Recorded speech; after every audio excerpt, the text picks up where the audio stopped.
Hi everyone, good evening. So it's 5:07 already. Welcome to Figma, Friends of Figma Learning, and welcome to our section this evening. So please, I'd like to get a response from everyone to know if you can actually hear me. Just some response from everyone to like understand if anyone can hear me.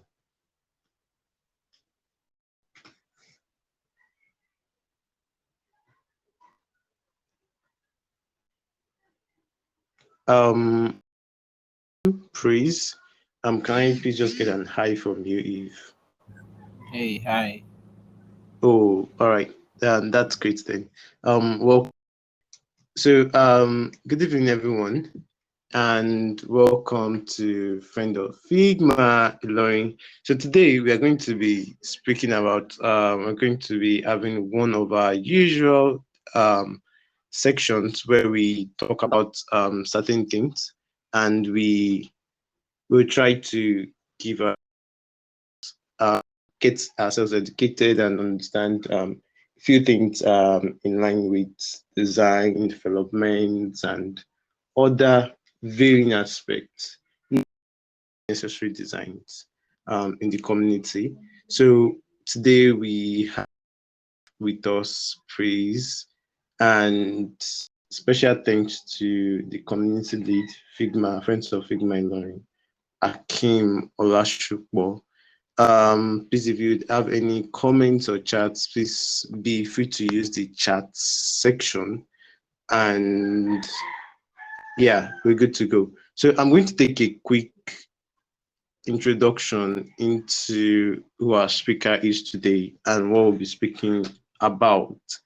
Today we are looking into scaling through the learning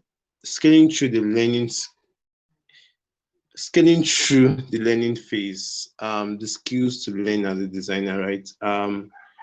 One thing that we find out most times is the fact that most times we just get into the design space, uh, necessarily through a formal design learning. We just try out some people try out some things, and then we get into design, right? Pretty much everyone got into design by learning the tools first. Not every say primitively. That's like almost what the learning in what's it called our current ecosystem has always been learn the tools. Then while you learn the tools, you learn the process, you learn everything. But beyond scaling as a professional designer, moving from just being an ordinary designer into being a professional requires way more than your skills as a designer, your design skills as a designer. There is way more. You need to develop some soft skills. You need to have some other skills that helps you harness other parts of design, which is simply not just skill based or tool based skills. So with us today we have Chris, who will be helping us through this process. So just to introduce Chris, experienced brand and design specialist. Who leverages his background, who leverages in brand strategy consulting, visual designs, art direction, marketing and communications to build and operate markets defining brands and process. So with his expertise in technology and financial service and in product design, he has been able to successfully design and build and scale some tech startups and brands both locally and internationally. Within then he's a brand and is currently the brand and communications lead as one of the Nigerian top fintech as a service infrastructure.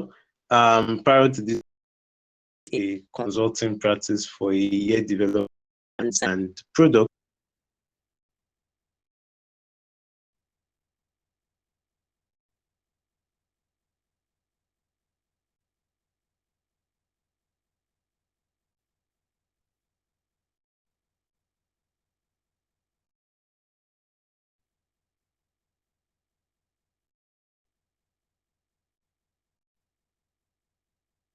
Hi, hi, so we can no longer hear Hi. you. Hi, hello. Can you hear me? Okay. Yeah, it's good to have you back. Welcome. Oh, okay. I'm sorry. How long have I gone for? I don't know. Just a couple of seconds. That's all. Oh, okay, all right. So I was saying that one thing about Praise is the fact that he's a great community contributor. He likes to speak. Is I think I've enjoyed most of his design speaking events, and also he likes to help creatives who like to do design as well. So welcome, Praise, to today's event, and while we all wait to learn from him. So, Praise, thank you for accepting our invite. So, we are looking to hear from you. Thanks a lot, Toby. Good evening, everyone. I mean, it's my turn to talk. Yeah, I can go ahead, Yes, right? please. Yes, yes, yeah. Okay. Good evening, everyone. I think I can see some familiar names. Nice to meet you. Um, I don't think I can never get used to hearing someone read my bio on LinkedIn. I should probably change it. It sounds weird. um, so before we get started, I'm just really going to get right into make this as contextual as possible. So if you're here, I'd like you to in the chat section just tell me what kind of design you do, what field of design do you practice, how long have you been practicing it professionally, um, um, and then any other information you think I should know. What field of design and how long have you been practicing it professionally? So, for example, mine would be brand, products, and graphic design. 7 years, 7.5 years. So, who wants to go next? So, you guys can just drop it in the chat section, and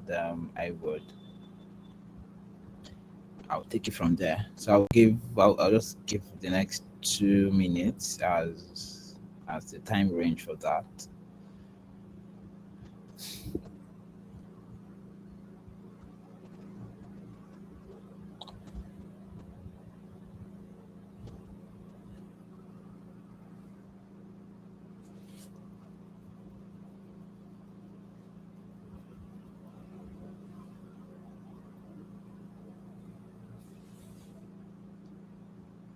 Hi, everyone. Please, can you respond in the chat?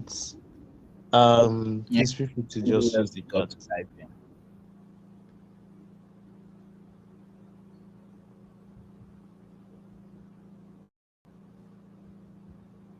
Okay, Victory.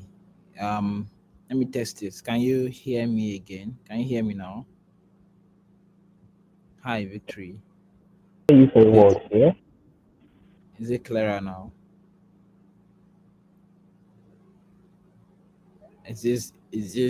Can every other person hear me clearly, or is it just Victory? Toby, Hakim, can you guys hear me clearly? Hi, sir. Yes, I can hear you, Praise. So I need you say what? Yeah, Praise, I can hear you. Like, so I'm probably Perfect. guessing it's Victory network. Um,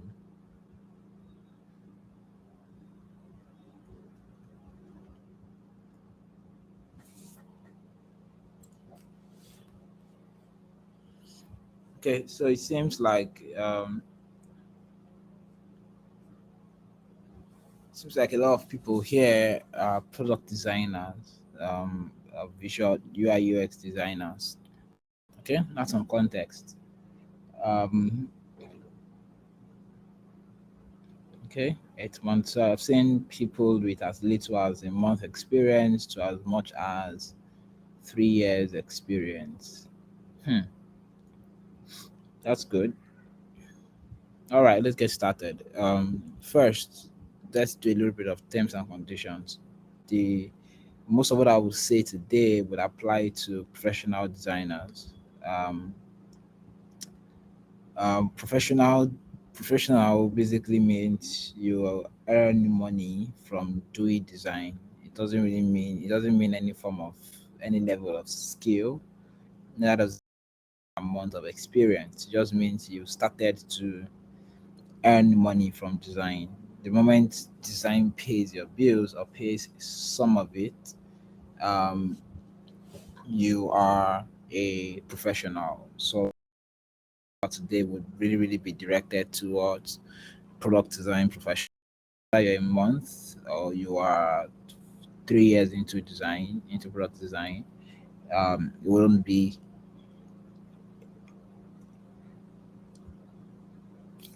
different. It would still be the same message. So there are really two things we're going to talk about. I'm going to split them into 15 minute time packets so that there's enough time to ask questions, because I feel like the most value you can get from this session is if you ask questions directly from your personal experience and not really from tips and listicles that I can give you here. I think the most recent thing I've learned about design and learning design and growing in design is that there's no 1, 2, 3 way to get better at it or to grow in design. It can exist, but people can only tell you stuff about based on what they've experienced or based on what they know about other people's experience. Um, Granted, the design is as much a practice as medicine and medicine and nursing and engineering, but the difference between design and those other practices, especially in Nigeria, is that there's no structured curriculum, um and so you can't even, you're not sure that you know everything you should know before you even start to do design. um and because of incredible unique context to how design is learned and how designers grow in this country, Nigeria, a lot of natural usual advice gets thrown should be thrown out the window. And this is not because it's because they're not just applicable to our current sense, to our current position, to our current context. So I'll tell you guys a story, then I would try and turn it into lesson of the day. Is that what it's called? Story, moral of the story. Yeah. So I started learning design at age 15. And when I started learning design, it was a matter of luck. I started learning design because I just wanted to figure out how graphic design was done. Um, and it was a really interesting experience. But 4 years down the line,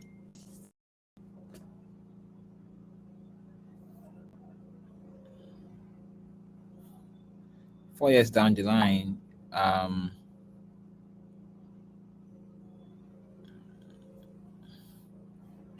sorry, guys, give me a second.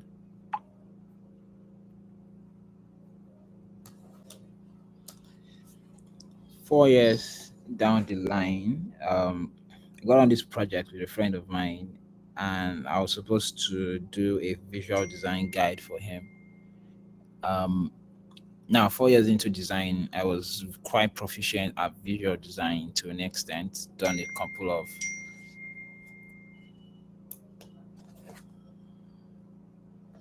I had done a couple of projects, both large and small. It was sometime around early 2020,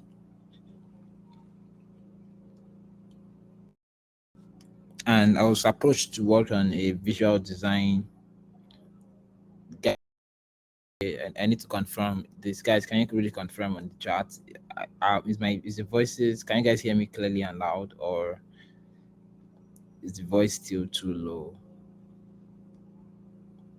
Every other person, you can hear me clearly, I can hear please? you clearly and loud. Yeah.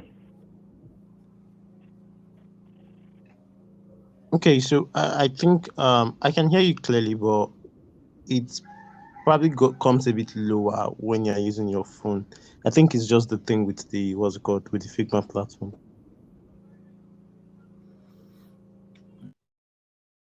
Um, sorry, could you try logging in with your laptop? Or I really am sorry. There's nothing I can do. Um, I hope if you find a laptop, you could join in. Okay.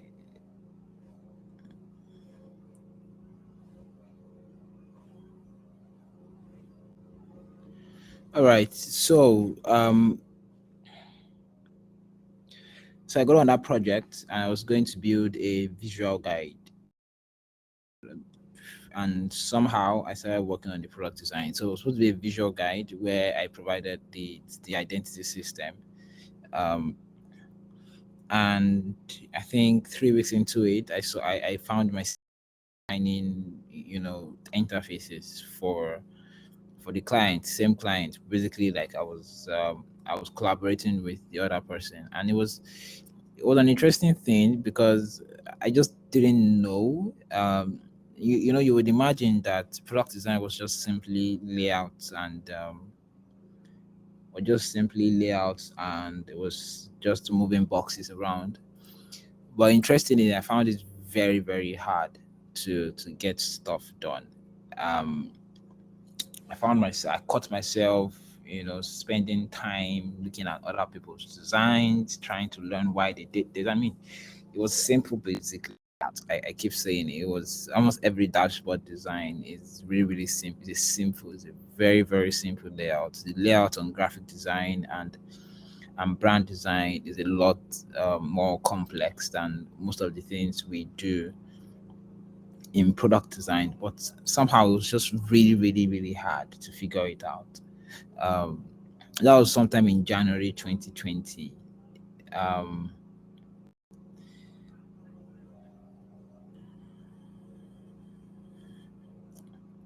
that was sometime in 2020. Salahuddin, are you?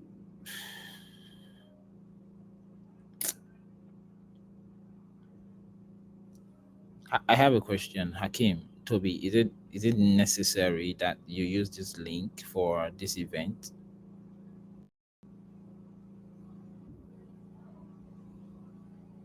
Thank you very much. But I can hear you very well here. So, So freeze. Yeah, I can hear you. Platform is basically from the Figma event registration. So it's more like an inbuilt thing for Figma Yeah. now to host Yeah. their events via this platform and not outside. So So pretty what much things happens we get if we set host out. it outside? I think if we host it outside, we just have to like locally send link to these people because Figma directly sends them this link as the event link. Okay. Um, More like I more like an adapt list thing, yeah, where they send you it direct. I guess the question here is which is more important to you, to the organizer? Is it people hearing or following what Figma gives you? Because right now I think Figma has a lot of bugs that doesn't let some people hear as well. All right. I think I'll leave that to Akin. Akin,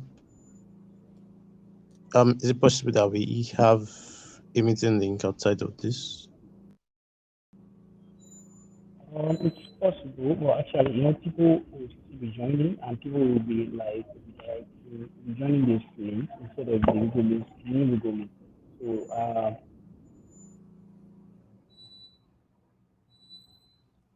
hard. Okay, so Praise, I think for what's it called, for anybody who would want to join the event, possibly not in the group or maybe just join via the ads and everything, they will get to join this link rather than join any external link because this is what they get in their mail for the events. All right, let's move on. Okay, so um, January 2020, I designed my first live product, and by December 2020, I had designed four um products. Fast forward to 2021, I worked on much larger projects. I mean, most of the projects I worked on were in collaboration with people. But I think the standout one in 2021 was the project with FPN Quest, First Bank's Merchant Bank. Um, and if I thought I had known a lot about product design, especially the product design process, um, that project almost broke me. Um, but yeah, we finished. It was a 6 month long project. Arguably the most expensive product design project I had worked on. Um, and then moving forward, this is 2022, and I am currently working on a health tech project, a little bit more unique than the previous one I've worked on. Um, and you may be wondering, why did I give this quick timeline of my product design flow or my product design growth?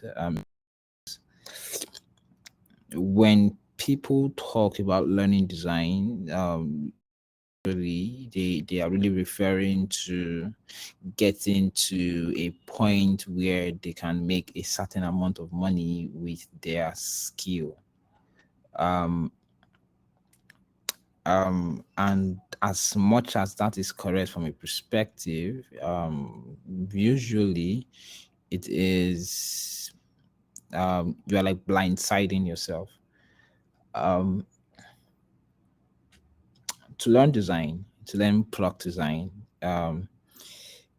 the best way to learn is not by sticking to learning. It's really by doing. Um, there's popular. I think there was a time when there was a discussion on Twitter, and it was a very very um hot discussion. It was started by Musky, and school of thought was that daily UI was bullshit. Um, and you really cannot learn product design with daily UI. Now, from a lot of for a lot of people, that was seemed like it was invalidating their learning process. And granted, they decided to harshly disagree. Um, and it fairly to be fair, they were right to an aspect. What's the what where were they right? They were right in saying daily UI is not completely useless. It helps with learning the visual design aspects of a product design project, etc., etc. And they were right, but that's where it stops. Because the real truth of the matter is that if all you did to learn was just to do daily UIs, which is daily UIs is basically every day you design a screen for about 100 days, right? That's what you do. Design one screen, disappear. So today, design tomorrow, you design a login screen. Next tomorrow, you design a dashboard. That's basically what you do in daily UI. And then you go and it's just like everywhere. And all you just know how to do is mostly just learn how to replicate and use the software. Um, and in the real world, because Twitter is a bubble and it's a bubble where people seem to have conversations without nuance. But in the real world, um, if all you've done is simply daily UI as your learning material, personally, I wouldn't hire you and I wouldn't work with you and probably wouldn't take you serious as a product designer. Why? Because any product in this world, any product design project requires you to see the full picture, to see the big picture. You want to understand how a button connects to another page, how interactions work, how people would manage options between options. I mean, it's not just about making things look pretty. It now becomes making things. I mean, you're not having to choose between pretty, beautiful things and functional things. It's actually you being in the middle, right? Having an intersection between making things pretty, which is what you really, really learn in daily UI, and then making things work, which is what you learn when you learn product design properly. I find that the number one way to learn product design or any kind of design is by doing. and doing. And when I mean doing, I mean going the extra mile to actually do design.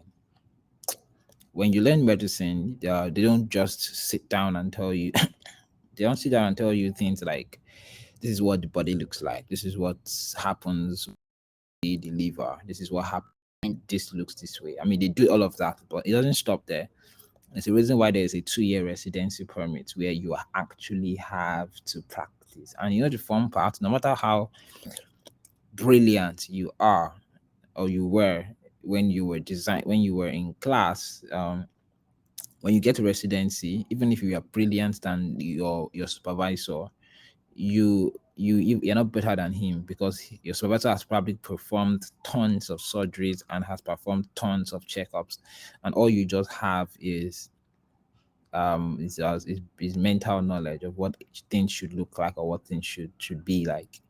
um and so if you say I know all of this shit, the moment you jump into an act surgery, for example, you are probably going to freeze up because the things you knew were only read in books, and then when it's time to actually move things ahead, remove a certain cancerous spot, it becomes really really hard for you. So learning, you learn best by doing, and doing properly. So I'll try and give you guys a framework to help. It's the framework I used to learn. It's what I still use to learn in a way. My friends have their own versions of this framework, so I expect that even if you take this framework, you will probably tweak into your context, into your environment. When I want to learn something, I first write what it looks like when I've learned it. So I paint a picture of success, a picture of the future, right? Usually this could be a person, it could be a project, it could be a mental position. For example, it could be a project missing. Okay, success for me is if I have if I successfully design a fintech admin dashboard. That is success. That is me saying, okay, I have learned this thing properly. That's success. Success for me could be if this particular person recognizes my work and says is great. Success for me could mean a lot of things. It could mean me being able to describe or talk about something properly. So yeah, I describe and I define a picture of what success looks like. And why is this important? I I know a lot of people say the journey is more important than the destination, but honestly, the journey is useless without a destination. So you before you decide how your journey is going to look like, you want to figure out exactly where you are going to. And you don't need to have one destination, you just need to have a place you are going to at every point in time. You might be going to the US eventually, but to move to the US from a place like Akure, you need to get to Lagos first, right? So you want to, and probably up to, if you want to, if you're thinking, you know what, I'm larger than life and I want to build out my entire 6 7 10 years, then obviously you can go ahead and build a lot of milestones and say my first milestone is to do this, my second milestone is to do this, my third milestone is to do this. But here's my advice: do not have more than one milestone at a time. So it means that you cannot say you're going to Accra and Ibadan at the same time. Go to Akure first, then go to Ibadan next. That way, right? So one milestone at a time. Um, so define what success looks like for you. When you do so, the second one is to define the journey. How far are you away from that point? Again, this is also a place where a lot of people get very dishonest. We tend to overestimate our abilities, right? Now, note, I did not say overestimate our value. I mean overestimate our abilities. You think, well, okay, two things. We tend to overestimate our abilities and underestimate the gap. And so we think, oh, no, it's not that far. I can probably get it done in like in an hour. I can learn it in a month or two. Don't do that, right? Accurately try to guess how long you have to get to that destination. And how can you do this? The best way you can do it is by trying to be that person. How do you mean? If success for you is actually designing a fintech dashboard, Then sit down and say you want to design a fintech dashboard. Find any fintech in this world and say you want to design that dashboard for them from scratch and see if you can do anything. Now, if you can do something really well, then you don't have a long way to go. If not, then you probably have a lot of. If you open your Figma and then everything was blank, you don't even know what should be on the dashboard. You don't know what should be on the main page. Then you probably know you have a lot of work to do. So yeah, you kind of like write that down. So when you figure out how far it is and you figure out where you're going to, the third step is to actually take the journey. Now this is the part where I say you do design. Again, the best way to learn design is by doing it. There's nothing as beautiful as experimenting on the go. You're working on a product design and it's a motion and you need to make some things happen. You need to design a particular button, you need to improve particular interaction. You can't get it from just doing daily UI, but you can get it because you're working on an actual product that people would actually use, right? And you can connect and say, when this person clicks this, I want them to see this, I want this to look this way, I want this particular interaction this way. And you can begin to think and ask yourself questions like, why is this like this kind of buttons, and so on and so on and so on and so forth, right? This might seem very cheeky, but it's the truth. You will literally have to do design to learn it. The question in your head might be, I don't have projects, so how do I do design? The answer is very simple. If you do not have a project and you want to do design, create one for yourself. Sit back and say, you know what, I want to solve a problem. My school does not have an online portal, or my school has an online portal, but it's not good enough. I want to redesign it. Sit back and redesign it. So when you sit back to decide to start to redesign it, you will go online and say, how do I start a product design project? Let me give you a good example. Let me screen now, and I hope you guys can probably see it. And I'm going to try and show an example. If I was a beginner and I wanted to start a project, this is how my search, my what I call it, my Google Chrome will look like. So before I start, can everyone hear me, or can everyone see my screen? Yes, Chris. Okay, can anyone else see my screen? Please, I need about 5 to 6 yeses here. Can everyone see my screen? I need about 3 more yeses, and then we are good to go. Okay, one more yes, and okay, thank you. So I'm a new person, and I really this doesn't really matter whether you're 3 years into design or you're a month into design. This is literally how I would learn something. I don't know how to start I want to start a product design project. Case in point of view, really, I want to start a product design project, and the product example I want to do is to redesign my school's online portal. This is how we start. I'll first start by looking at other schools' online portals, right? If it's my school and I have access to looking at those portals, I would click it. So what I would do right now is try to log into my school's my university, the one I left. So Futa has an online portal, futa.edu.ng. You probably know it, right? Let's see. So undergraduate portal. Hopefully, I can still remember my password.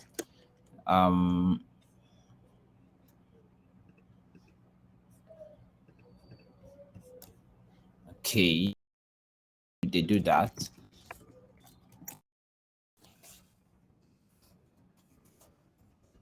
Are you sure they wouldn't have deactivated your? No, don't worry, they won't. I was so fucking again. It's futile. They won't do it. So first, I want to see how an actual portal looks like, right? So I'll log into my portal first to sort of like see. So I know for sure that when I click on portal, it shows me a login page. What would I write in my notes? Can I remember if I have a notes that I can write in? So I'll probably write it here and say, this is physics login. So I'll say students online portal, student online portal,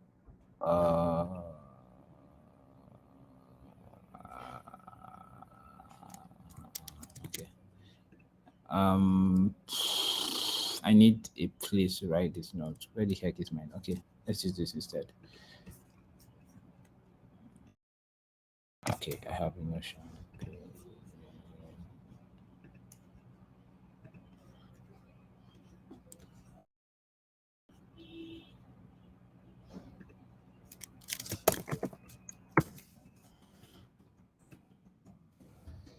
So as an overview, I want to design a student online portal, right?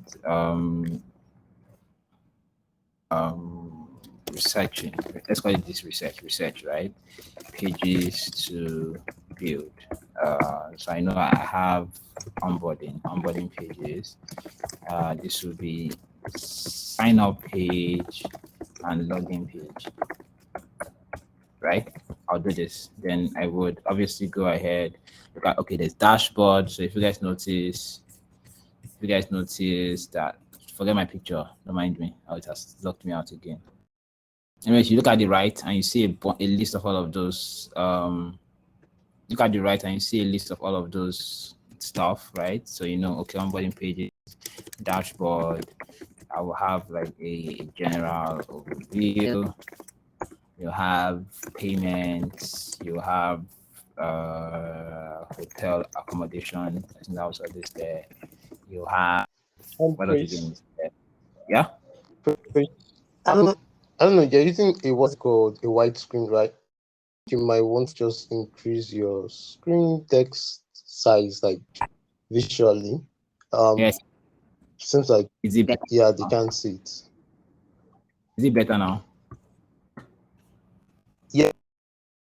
Please, for me, I'll look at the comment section to be sure. All right. So accommodation. I think the right cost is custard. Okay, register. You can check your results. You can check your lecturer. Feedback says it's better. All right, lecturers. So you kind of like have all of this, yeah. Then maybe there's stuff like your profile. Then you have settings. Then log out. So let's just it, right? And this is you researching how portals look like. How does the portal look like? So then, how does a portal look like, right?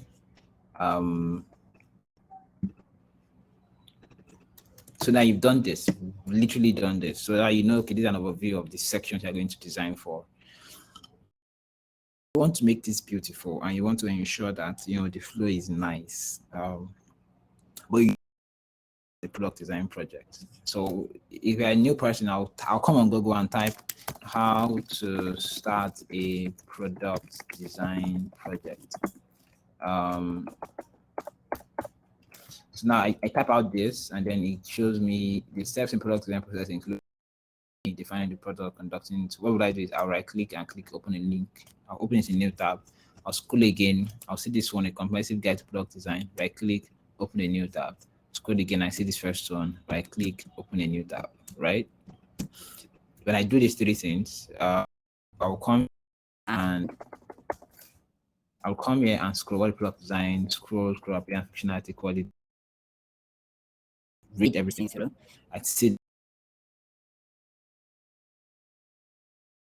the pain point of the customer, developing strict product requirements, splitting the product implementation process into iterations, testing and modifying the greatest solution on the basis of real result and target experience. So I'll say all of these things and I'll go back and create another one again.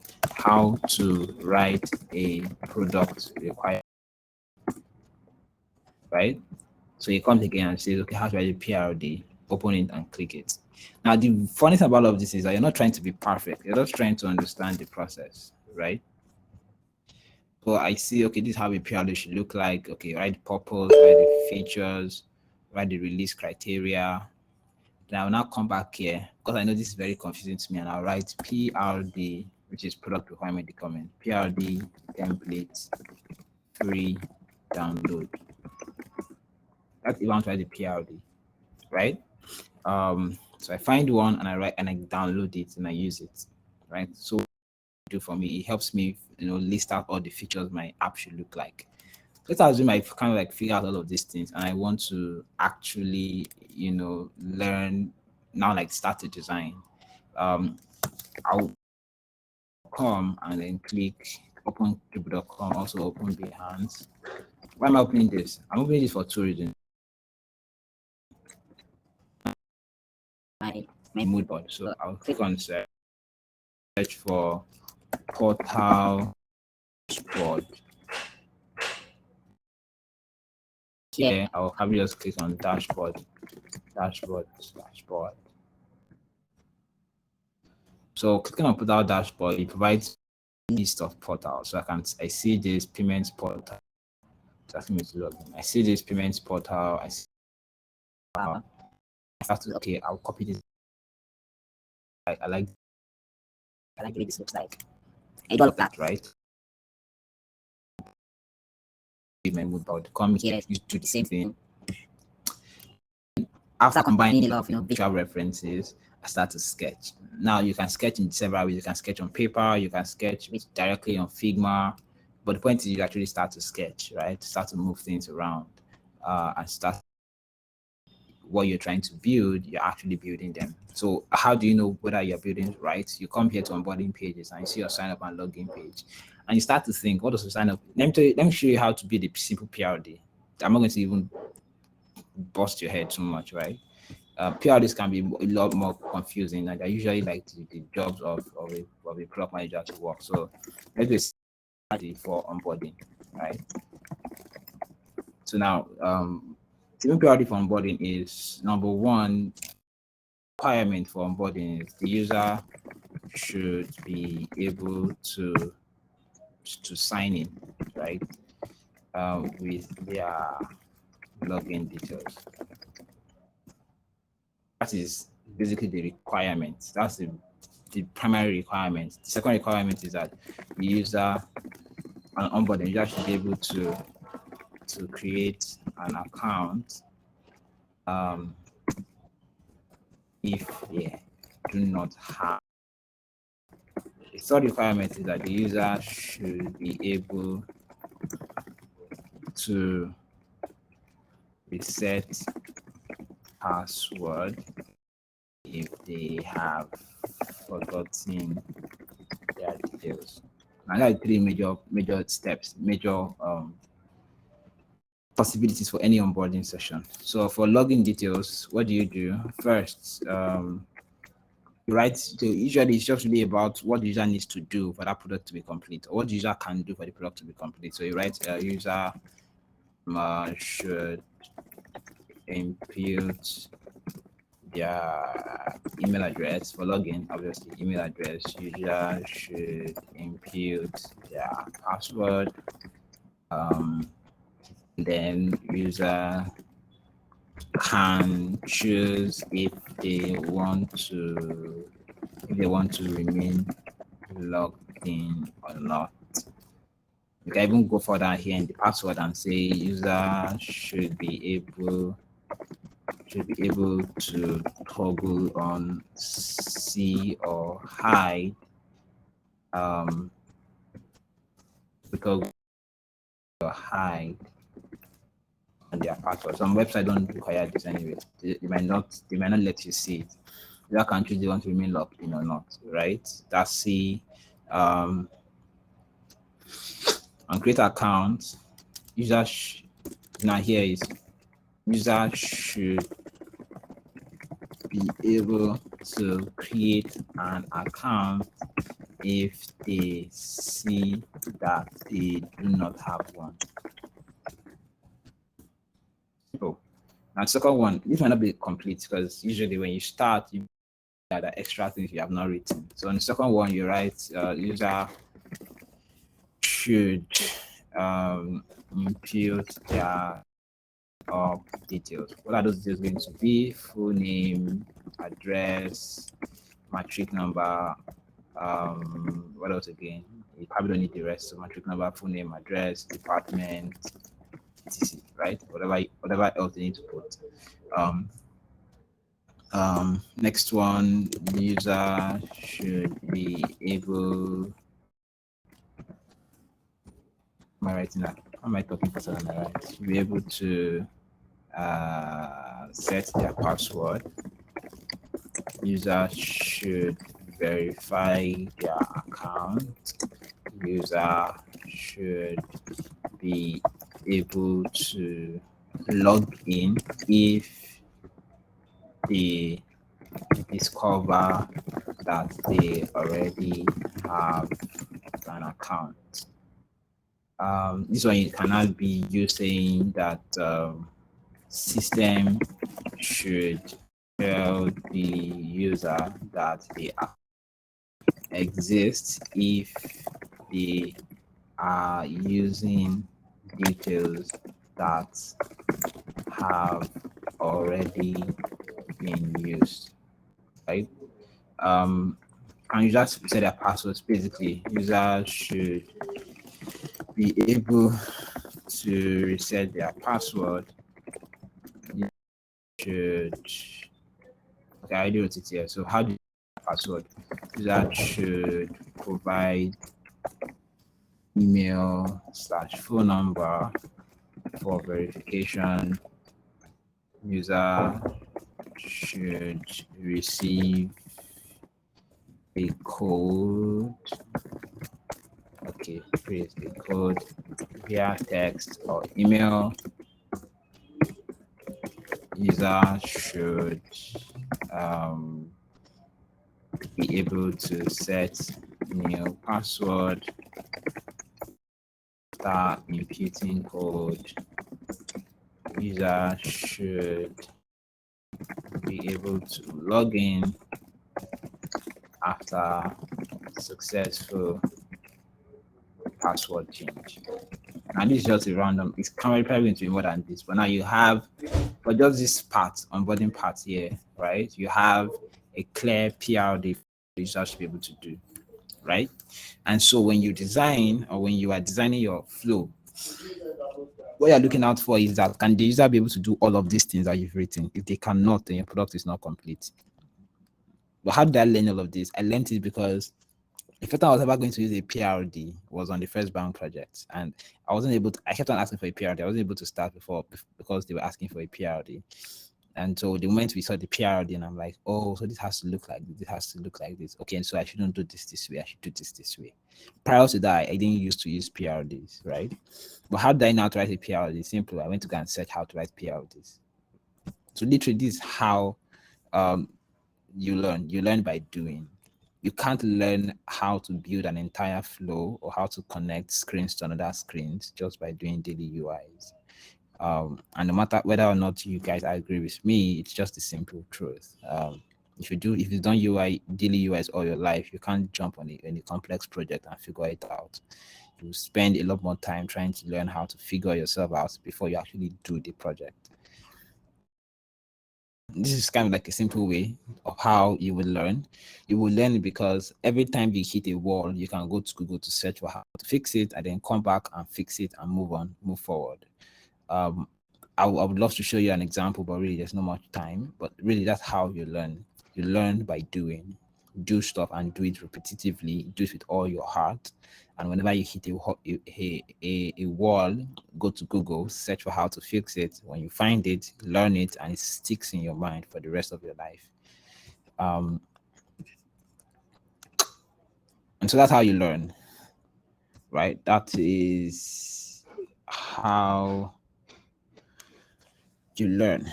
The second question, really, the second part of today's conversation, I think I have 10 minutes, is soft skills as a designer. And these soft skills are used majorly not for yourself, but for when you are interacting with other people.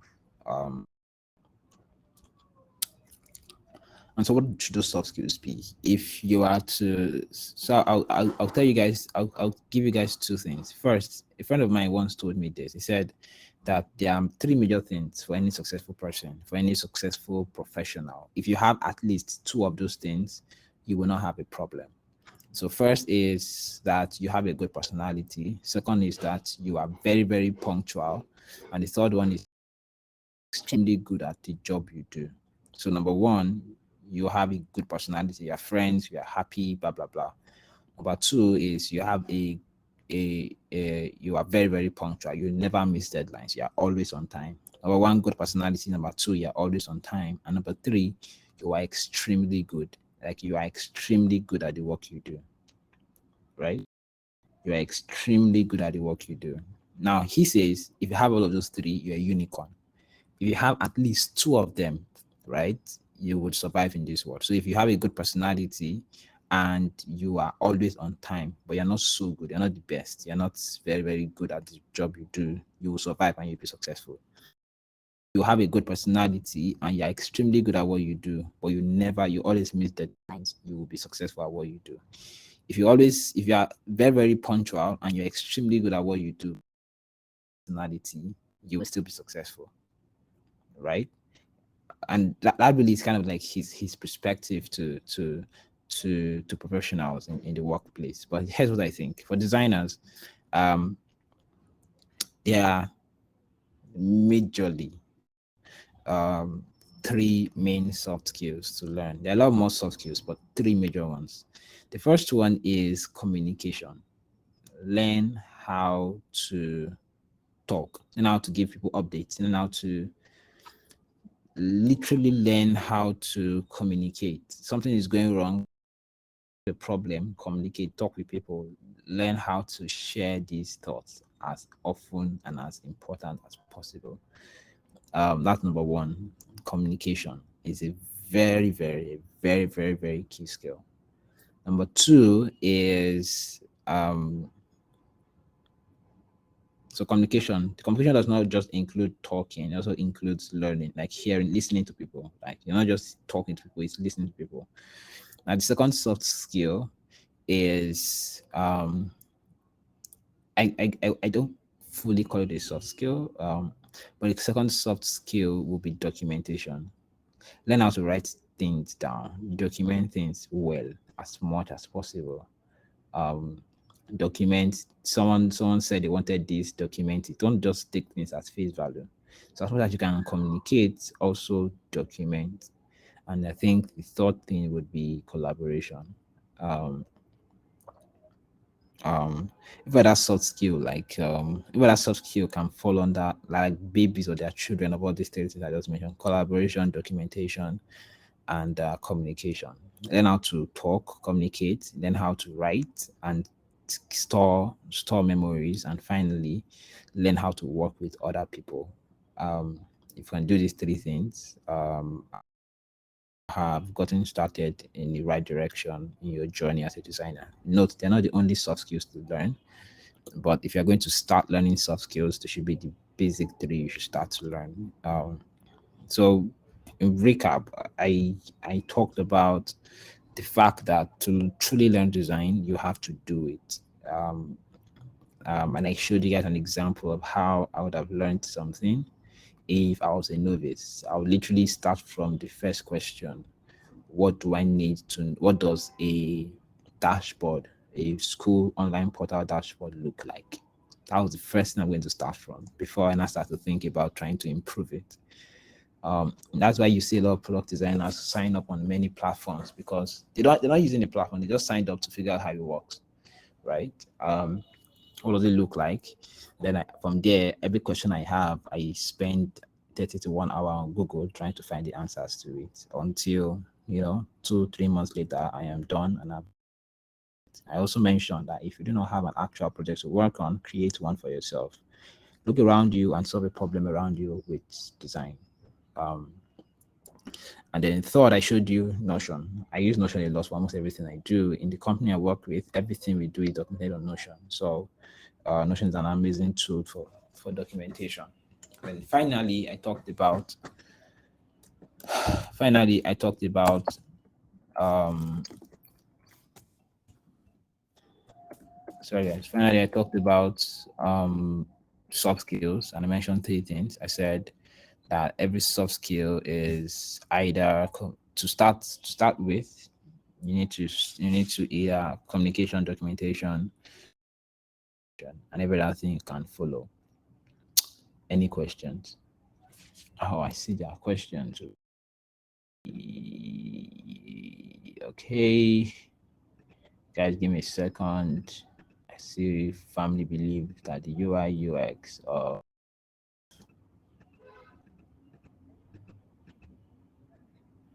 this is pretty hard. Okay, Tricky Maker asks, what application do you use while listening at the period? That's Notion. That's Notion. Notion.so. Notion. Um.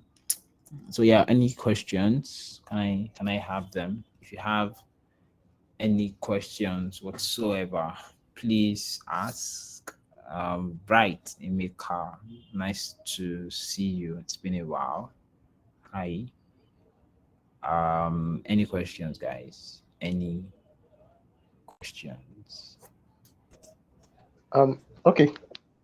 Thank you, Praise. Really appreciate the section. So please, guys, if you have any questions, can you kindly just document it on the question, what's it called, on the question tab, so that we could get to ask Praise.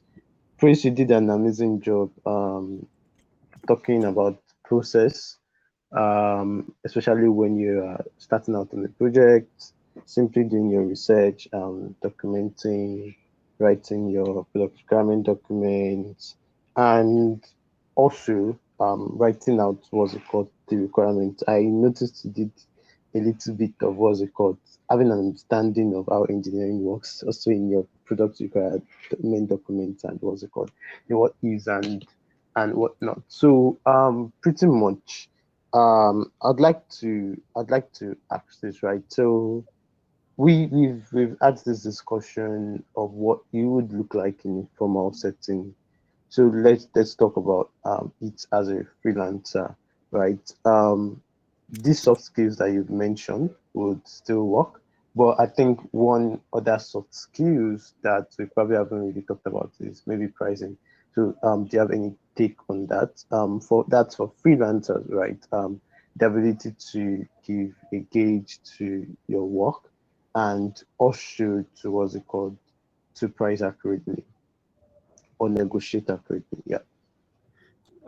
Well, first, the pricing is not a soft skill. As much as it sounds really, really nice to make it one, it's not. Okay.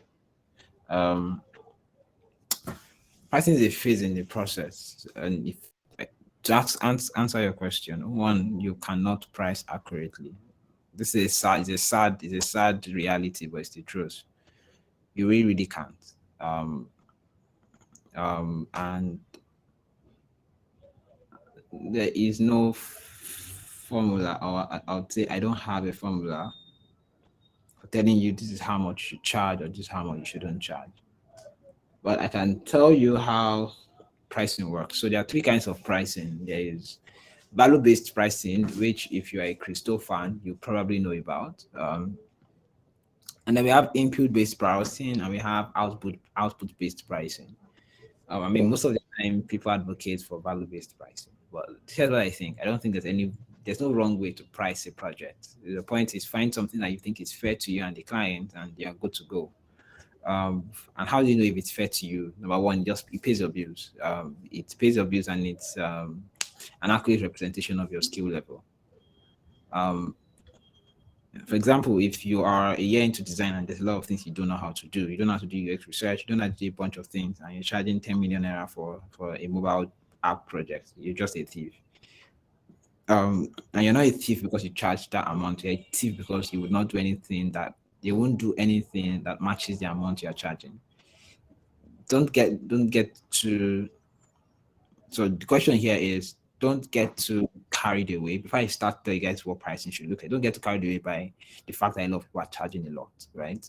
Understand that for every single dollar that was charged, there's a specific way that process is set, right? People don't pay for the work done. They pay for not just for the work done, they pay for technique, They pay for process, they pay for expertise, for experience, they pay for partnership. I can't tell you why they pay so much or why they would recognize that you are worth to be paid this amount. But yeah, they would pay that much literally because things. And so when you're just starting out, usually the most things you can offer to them is probably just your skill. And you need to learn that you need to understand, or you need to be humble enough to know that this is what you can offer now, and this is the cap to which you can. If you want to increase that cap, you need to be able to do more. And doing more doesn't necessarily mean being better at your skill, which is really good to be, but it's not really, it just means being better at the value you provide. So first is input-based. Input-based pricing is basically you telling the client that it's going to take me 6 months to do this work, so I'm going to charge this amount for 6 months, right? You're going to take me this amount of energy that I'll put into this work, so I'll charge you for that energy. You're charging based on the amount of things you're putting into the work. Output-based is basically you're charging for things that you will deliver, right? So you charge, say someone says they want to do a website and an app, you charge that, okay, a website is this, an app is this, together I'm going to charge you this amount. Value-based pricing, however, is based on two things. Now, value-based pricing has usually been decided that value-based pricing has usually been defined as the amount of value you are providing the client, or the amount of value the client will get from the project, which is true. But on the flip side, it's also the amount of value you provide as a value provider. And that value might not be easily, in cases where the client does not even know how much value what you're doing is to them, it might not be easily measured in that sense. So value-based pricing is basically saying, to what extent would having this application do for you? To what extent would you be satisfied with this product? What do you want to use this product to do? Do you want to raise money in the future? Do you want to solve a particular problem? Combine all of that together, and then you say, okay, based on these things that you've said, so and so amount. And again, note, there's no, if you charge 2,000 naira and you think that it is a accurate representation of your skill, you are good to go. If you guys are expecting for me to share you a specific range, it's going to be a bit of a problem, because really there's no range, right? In some cases, it is fine if you can charge 200K for a product design. In other cases, you probably charge 1 million and you'll be fine. But again, please note, right, that the higher you charge, whatever you charge has to be dependent on three things: the kind of work, your skill and experience as a designer, and the financial capacity of your client. If you work for students in Los and you keep on charging 10 million, they will not pay you. Not because they don't recognize your value, because they just don't have the money to pay you, right? But let me be more practical for you guys. First, if you want to charge high, figure out if you want to charge higher than you currently charge, change people you work with. Basically simple. If you want to charge higher than the amount you charge currently, change the people you work with. Number two, collaborate with people who work with higher end clients. So if you probably charge 200K and you want to start charging higher or earning higher from design, simply find somebody who charges a client 2 million and offers to work for the person and earn 30% commission. So 30% of 2 million is about 600,000 naira, right? So you would earn 600,000 naira from doing part of the work. A work that if they had given to you a loan, you probably have just charged 200K or 300K. So partner with other people and ask them for a tiny percentage. Usually more than what you would charge if you're going to do a project alone. What that does is that it allows you to learn more, because the person you will work with is someone with more experience, and allows you to obviously earn more. The third thing is to charge higher, work with other people. So you're not really if for example Hakim wants to charge a particular project higher and he wants to improve his confidence, Hakim can simply collaborate with Toby and say, means they're going to charge this amount of money to the client, right? So collaborate with more people to charge higher. Well, here's a caveat: do not charge an amount that you cannot defend, right? You don't pad up your process if you don't even know how to do those processes. Don't do it. Aside from the fact it's unethical, it's just unfair to the client, right? Don't do UX research and you're putting it in your product that you're doing UX research. Why are you doing that? You don't do testing, user testing. You're putting your process that you're doing user testing. Why are you doing that? Right? Be honest, be fair, and you'll be fine. I mean, I could go deep into how to price and how to structure your pricing, but really there's not much time. So I'm just going to give you guys like the scrape of the ice cream, right? To Thank you partner for with more praise. partner with people to charge more, and um, charge based on the capacity of the client, an accurate representation of your skill and the scope of work. Thank you, praise. I should be more likely.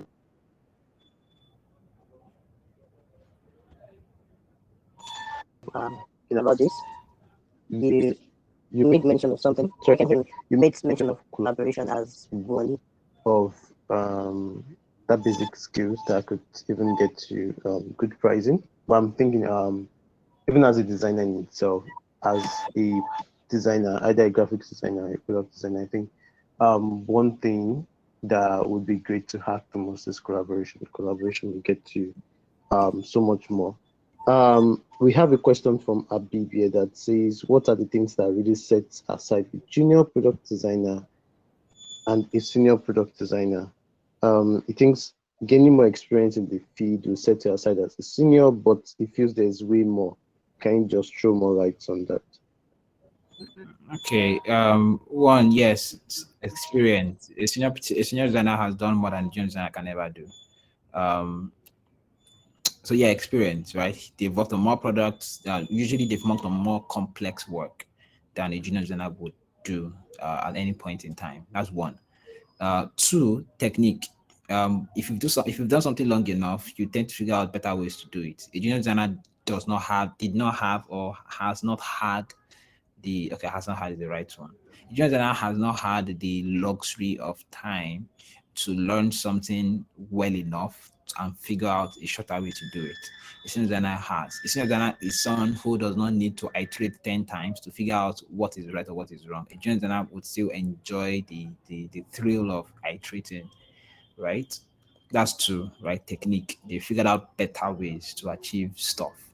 The third one is leadership.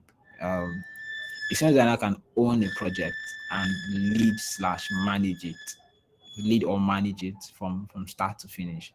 A senior designer understands that the project involves communication with the client, managing expectations, leading other designers, and so on and so forth, right? A senior designer does that a lot more than junior designers. Number four is a senior designer thinks from a big picture point of view. What junior designer is so concerned about making things beautiful and trying to finish a product, of trying to finish an output, is probably thinking about the business implication of every product decision that you make. He's thinking, how can this particular feature make more money for this client, right? He's more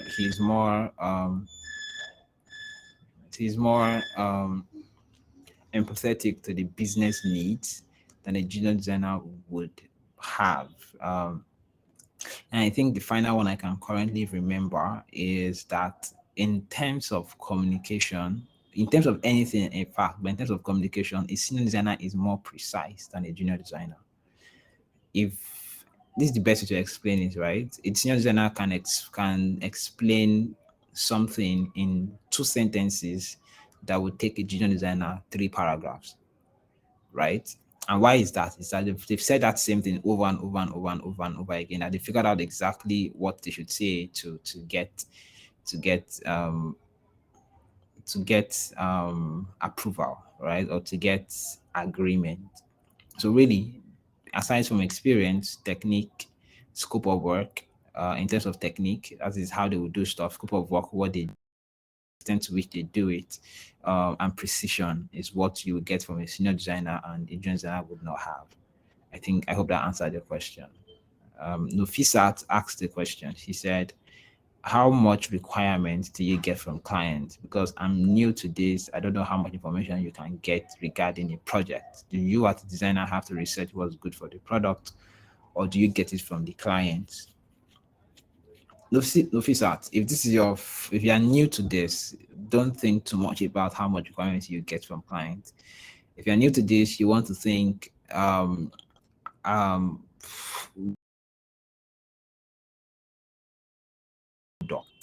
right? Get that first. Get that way first. When you figure that out, the client to ask. Learning design is a brick on brick thing, right? I told you to do when talking to a client. Just that point, we just would that. So say product definitely product, work on a product that is not live. You know you and your system requirements for yourself. Decide for yourself what requirements you need to build that product. Once you're able to do that properly and you have built a to also build that product, right? Again, it's not set in stone. They might not give you anything, and you have to figure out your way around it. For other people, the point is out clients that are built together out even kill out that client. I hope that answers the question. Habib said, secondly, already established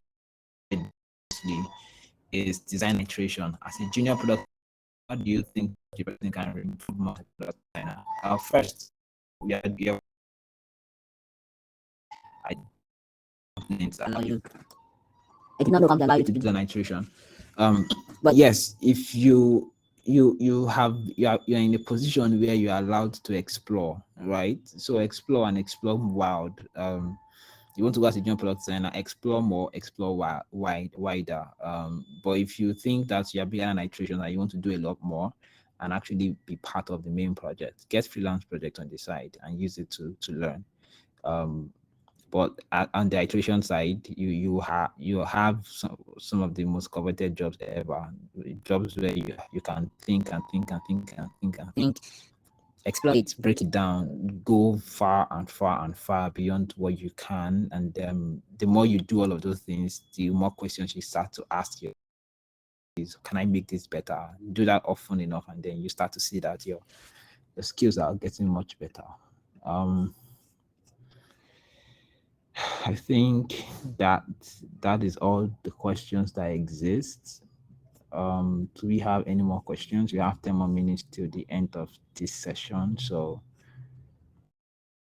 anybody? Are there any more questions? Yeah, so please, if there are any more questions, can we keep them? Can we just quickly get that in? Going to wait just for some few seconds, see if there are no questions. But while that is, well, we are still trying to wait for some certain questions. So I'm going to ask Trace, what do you think about receiving feedback? I think for starting out as as a designer, I think that's one thing that we tend to learn along the journey. We don't get to get much information about that from the start. Do you just quickly want to talk about that? Receiving feedback. From who? So clients. Well, I'll not be specific. Hey, okay, I won't be specific. I'll simply just speak it generally. Yeah. Receiving feedback.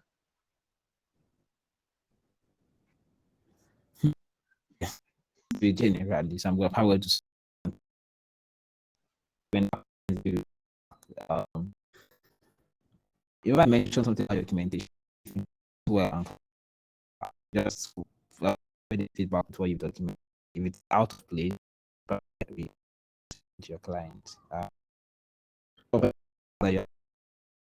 Please ask you why. before ask.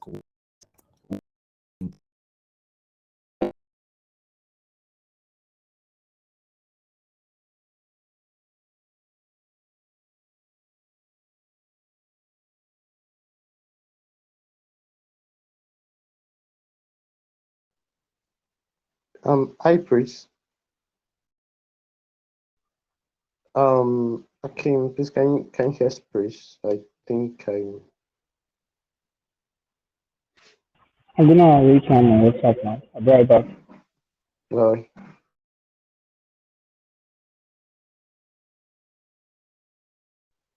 uh, big thank you to everyone for coming down here. While we're trying to get praise, but it's what's it called, network issues. Sadly, we in current country. So I'm very hopeful that we at one point one thing or the other. But okay, so praise is back now. Yeah. Okay. Well, I ask why. Asking why did they give that kind of feedback for clients? Usually, you want to first check whether it is what you. And how do you know if it's? How do you compare? By documenting, because if you everything you did was verbal, clients will not be able to say, "Hey, no, I didn't say that. Nah, I said that. I didn't say blah blah blah." But you could literally present it back to the client and say, "But it was why are you saying this now, right?" Again, first it is for the sake of understanding before you start critique and find problems with their ideas. That's one. For other designers, first thing you need to first mindset you need to have is that designers have context. Without context, and they try to project themselves on their work. So whenever designers give you critique, note that they're telling you what they would have done in your case. And sometimes when it sounds like criticism, it is just criticism. The point is, whenever you let somebody else, whenever allow another artist to review your work or to see what you've done, you are going to expect one of three responses: admiration, critique, criticism. Like, it has to be one of those three things, and you have to expect and be fine with it at the end of the day. And if you want to have a discussion, ask why. The point is to understand, not necessarily to defend, right? But if you ask me, you want to find people who you can critique, you can get critique from. Circle of friends, small friends, everybody's growing together. Find a small circle of them and work with them, right? Work with them to work with them. You have a small WhatsApp group, about 2, 3, 4 of you. Send a message to the group and say, "Hey, I just did this screen. What do you guys think about it? I don't do this screen. What do you guys think about it?" Right? And hear their thoughts about it, because they are your friends, and they'll be a bit more lenient on you, and you can use that to learn much better. But the point is that feedback is the point is that with your immediate intention is to figure out why.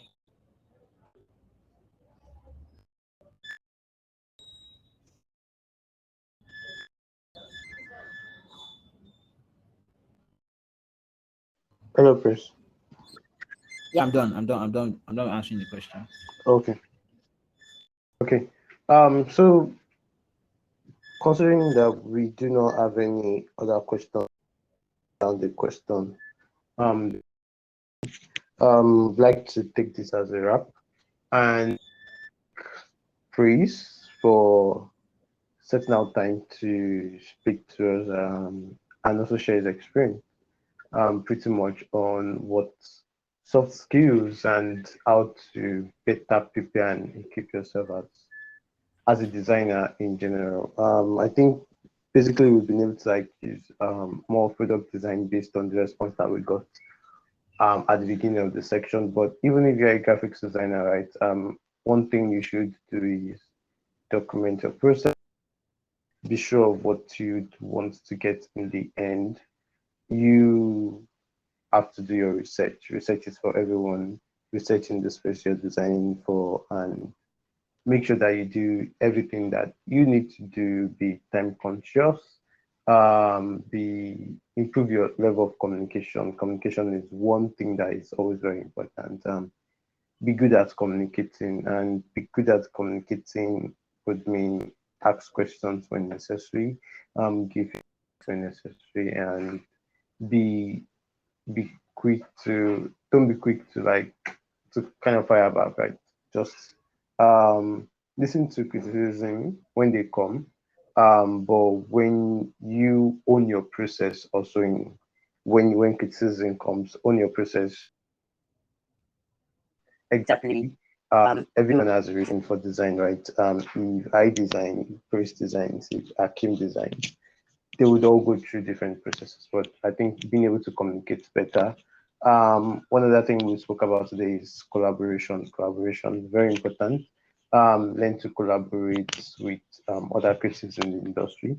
They will help you grow faster and yeah, help you gain access to even more projects than you would pass or you'd really have access to. So we'd like to thank this like you to thank was Chris for spending out time for this section and the entire friends of Figma, in saying thank you, Chris. Thank you. I'd like to ask if Akim has anything like to add at this point. Chris, thank you. This is really, really nice. Like, I actually just one program. Like, I really, really, really like it. Like, thank you so much, Chris, and thank you for allowing our invitation. And we hope that when we call you next time, uh, gladly accept our invitation. Thank you so much. And there's no more question. Um, okay, okay, thanks. People are appreciating you in the comment section.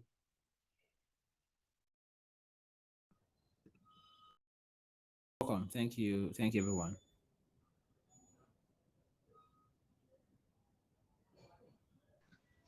All right. Thanks, Chris, once again. And thank you to everyone who has taken their time out to attend today. Um, Looking forward to the next events with Big Friends of Figma. Do well to join us at our WhatsApp chat and follow and tweet about the event on social media as well. And do just write below in the comment section. For attending and yeah, Chris, thank you for making it down to this section. Do wonderful day, well, evening down here. Do enjoy the rest of the day and be good.